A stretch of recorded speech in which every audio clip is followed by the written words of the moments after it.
Gaza, don't you cry. Palestine will never die. Palestine will never die. Gaza, Gaza, don't you cry. Gaza, Gaza, don't you cry. Palestine will never die. Palestine will never die. Gaza, Gaza, don't you cry. Gaza, Gaza, don't you cry. Palestine will never die. Palestine will never die. Peace be with you. Did you see the toddler covered in soot, shaking uncontrollably on a hospital gurney as he looked at the blood on his hands from wiping his head? Did you see the preschooler walking aimlessly around the hospital by herself, looking for her ma or her baba? Did you hear the desperation of the young girl who lost all her members of her family, asking the world, "Where are you? Do you see us? We are here. We are here. We are here today because our hearts are bleeding with despair, and we bear witness to these atrocities and speak up and speak out. Nothing makes sense. Friends we had a month ago are saying things that don't make sense. Our minds cannot understand how those who represent you and me in DC have an unfettered allegiance to Israel, who is committing open and documented genocide. Genocide. We are not strangers to these atrocities. The land we stand on today is seeped with the blood of the Oceti Sakowin genocide. Many of you here today have fled genocide, or who have parents who have witnessed and fled genocide like mine. Genocide is occurring all around the world. The Congo, Sudan, to the Rohingyas, the Uyghurs, and the list goes on. But this play-by-play genocide of Gazans suffocates me.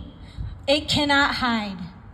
We watch, we cry, we pray, we protest, we boycott, and we must continue to call and pressure those in DC, everyone from President Biden to South Dakota's senators and representatives, and make them answer on how they can continue to support war crimes with our tax money.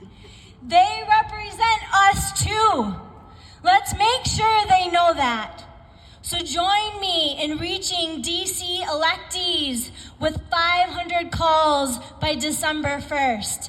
Can you help me get there? Flyers are being passed out on how you can do this, a step-by-step guide with tallying your calls on a Google form. Do not be afraid of being called anti-Semitic when you are speaking the truth about Zionism. Do not be afraid of being called a terrorist sympathizer because you believe in liberation of an occupied people whose land was forcibly taken 75 years ago. Do not be afraid of losing friends because you are trying to save lives. Have courage. Knowledge is courage. Empathy is courage. Truth is courage. Speaking up is courage. It is each one of our moral responsibilities to know, understand, educate, and act. Don't forget to act. Whatever you do, please do something. I have stood here with the Women's March. I have stood here when families were separated at the border. I have stood here when DACA was threatened to end, and I have stood here when there was a Muslim travel ban. I have stood here when there was a massacre at Christchurch Mosque, and I have stood here when George Floyd was murdered. I have stood here when there was against gun violence, and I have stood here against the dehumanization of our trans community. I have stood here to fight anti-Jewish, anti-Semitism, anti-refugee, and Islamophobic vitriol, and I have channeled my personal anger and our collective anger to build something better. South Dakota Voices for Peace. I will stand here every time, even when you do not show up for us, and even when you do not show up for me. Because I believe this world is not about me or my success, but a test that I will have to answer to my God. What will I say when God asks me, where were you when Gaza was being wiped out? When transgender kids were committing suicide? When the swastika was burned into the parking lot of Tut Hill? Or when the state legislature wanted to make it unlawful for undocumented kids here in South Dakota to attain higher education?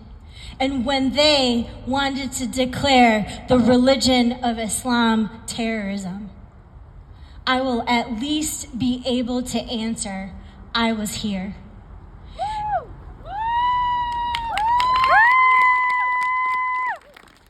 Be vigilant.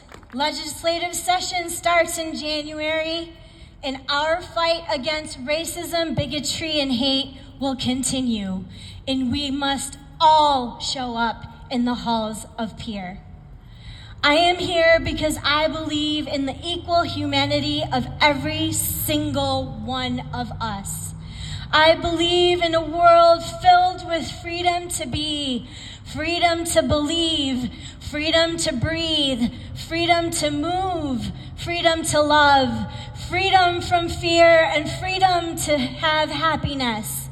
When you start to differentiate, you do not stand for every single one of our humanity. You stand for certain people's humanity, and you can't fool me. Did you see the smile of the limbless toddler being thrown in the air by his one-legged father in front of their demolished neighborhood in Gaza?